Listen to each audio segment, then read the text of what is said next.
So on today's Vassmotorsports, me and Dad are going to be installing the Mercruiser 5.7 over into the Maxum 2300 SC.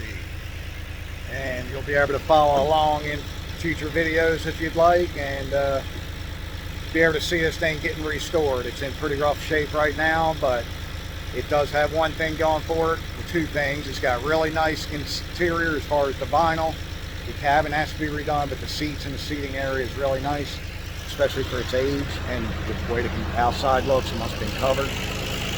And it does have a very nice motor that's going into it, so it's got two good things already. But anyway, follow along and watch it get restored, and have fun on this journey with us. So what we're doing today is we're changing out the motor mounts before we drop it in. Got Dad help me out today, and we're about to drop the motor in the Maxum. Thank you, Jonathan, for letting me use the tractor once again. And so anyway, I'm changing these mounts out because it'll get me a lot closer. These are off the original motor out of the boat, and that way it'll get me closer in my alignment, because when I held them up to the ones that were on this motor, they were definitely different. I think it came out of a C-Ray. They must have this stringer was a little different. But just stick around, check it out, how we drop it in the boat. So I went ahead and hooked up another bilge pump, got that going. I wanted to do that before the motor's in because it's too much pain in the butt. And then, of course, I did undo the switch off the side wall. It is a Perco, so it's the real deal. But as you can see, it did get very hot, and it melted that stud.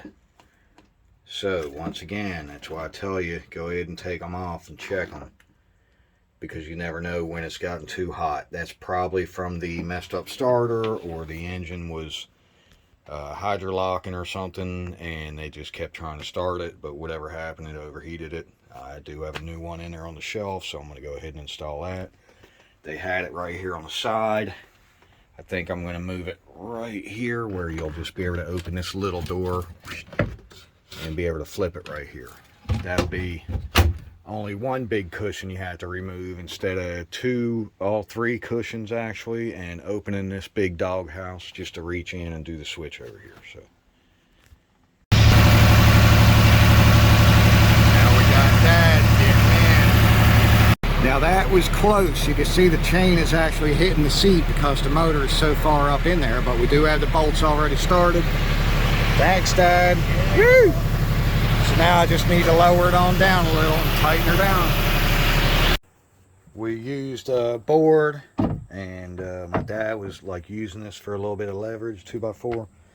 And I was in here, and I could see back there where the, I don't know if you can be able to see it, where the bolt goes in, yeah, right there.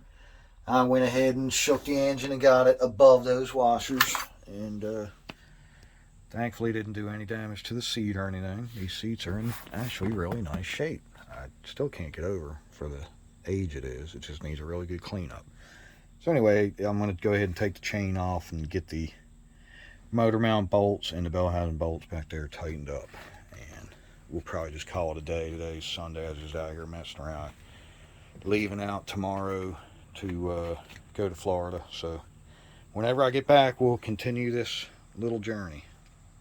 Got my little bucket of bolts and washers. This is all the everything, taking the equipment off the other motor that was in here originally. I've got them stripped down about the same way.